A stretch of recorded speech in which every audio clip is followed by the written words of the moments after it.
Komisaris PT Daya Intiguna Yasa Tbk atau MDIY Ong Chu Jin Adrian dilaporkan menambah koleksi saham perseroan sebanyak 654.000 lembar saham. Transaksi yang dilakukan dalam 3 hari perdagangan tersebut menelan dana sebesar 532 juta rupiah.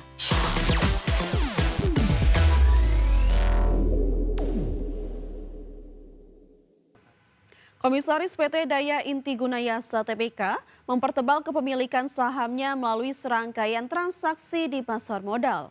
Aksi beli ini dilakukan di tengah agresivitas perseroan yang baru saja meresmikan toko ke 1.200 di wilayah Sumbawa, Nusa Tenggara Barat.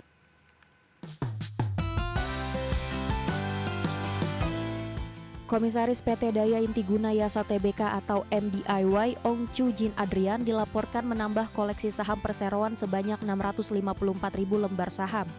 Transaksi yang dilakukan dalam 3 hari perdagangan tersebut menelan dana sebesar 532 juta rupiah dengan rentang harga 800 hingga 850 rupiah per saham. Manajemen MDIY menyatakan bahwa aksi borong saham ini murni ditujukan untuk investasi pribadi yang sekaligus meningkatkan total kepemilikan saham sang komisaris menjadi 0,86%. Sejalan dengan kepercayaan manajemen terhadap kinerja internal, MDIY juga terus memperluas jaringan retailnya secara masif ke berbagai pelosok negeri. Perseroan baru saja meresmikan toko ke 1.200 yang berlokasi di Sumbawa, Nusa Tenggara Barat. Direktur Utama MDIY Edwin Cheah menyatakan bahwa pencapaian ini menandai komitmen perusahaan dalam menyediakan akses belanja yang merata di luar kota-kota besar demi mendukung pertumbuhan ekonomi lokal di seluruh daerah. Hingga saat ini gerai Mr. DIY telah tersebar di 422 kota dan kabupaten di seluruh Indonesia. Agresivitas ekspansi perusahaan terlihat dari pembukaan 46 toko baru hanya dalam kurun waktu kurang dari 3 bulan sejak akhir September 2025. Adapun dengan strategi harga terbaik dan distribusi yang semakin luas, MDIY optimis dapat terus memperkuat ekosistem retail nasional serta mempertahankan dominasinya di pasar perlengkapan rumah tangga tanah air. Berbagai sumber IDX Channel. Masih bersama kami pemirsa, Otoritas Jasa Keuangan memastikan kebijakan free float minimum 15% akan berdampak pada target jumlah penawaran umum perdana di Bursa Efek Indonesia tahun ini. Kebijakan tersebut tidak hanya berlaku bagi emiten yang sudah tercatat, namun juga wajib dipenuhi perusahaan yang akan melakukan IPO. Otoritas Jasa Keuangan menegaskan kebijakan batas minimum kepemilikan saham publik atau free float sebesar 15%. Aturan ini akan diberlakukan bagi emiten yang sudah listing maupun perusahaan yang akan melakukan penawaran umum perdana atau IPO. Kepala Eksekutif Pengawas Pasar Modal, Keuangan Derivatif dan Bursa Karbon OJK Hasan Fauzi menyatakan, kebijakan tersebut dipastikan berdampak pada target jumlah perusahaan yang akan melakukan IPO di Bursa Efek Indonesia tahun ini.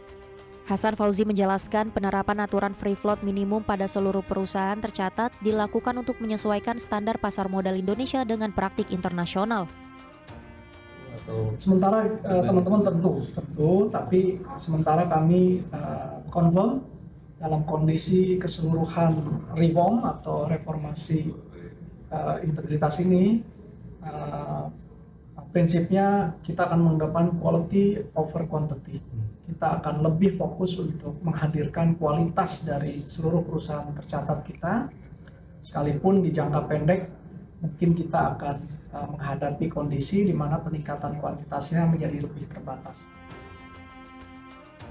Pada tahun ini, Bursa Efek Indonesia telah menargetkan sebanyak 50 perusahaan yang melakukan IPO. Sedangkan pada tahun 2025 telah terdapat 26 perusahaan yang melakukan IPO dengan total dana yang terhimpun mencapai 1,1 miliar rupiah.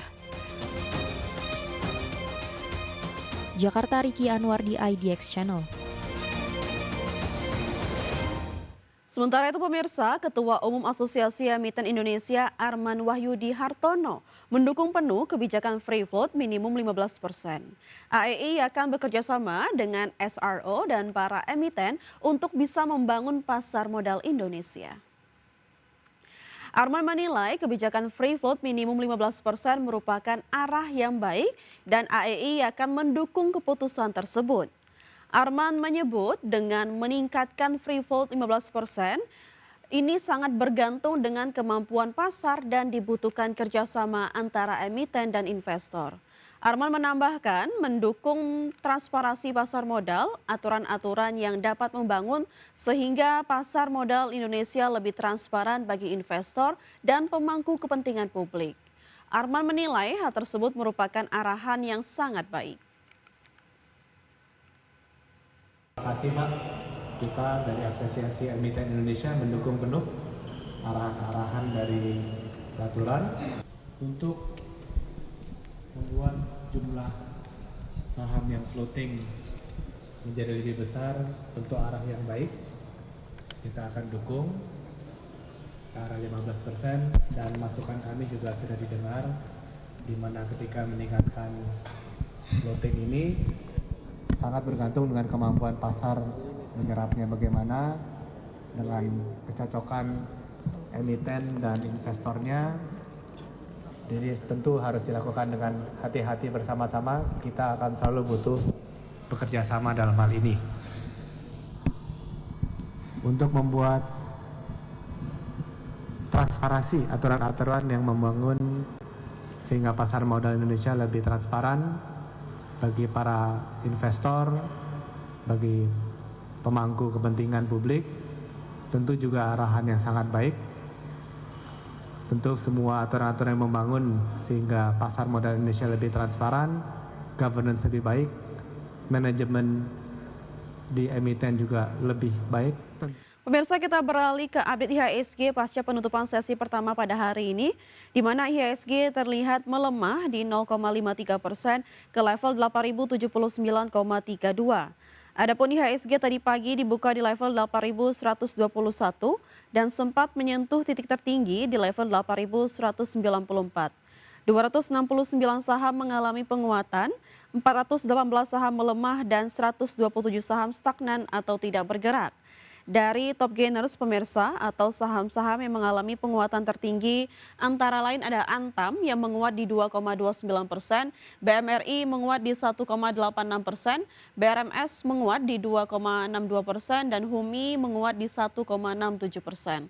Sementara dari top losers pemirsa atau saham-saham yang mengalami pelemahan terdalam antara lain ada Bumi yang melemah di 6,06%, Telkom melemah di 4,93%, BP melemah di 13,75% dan Dewa melemah di 3,81%.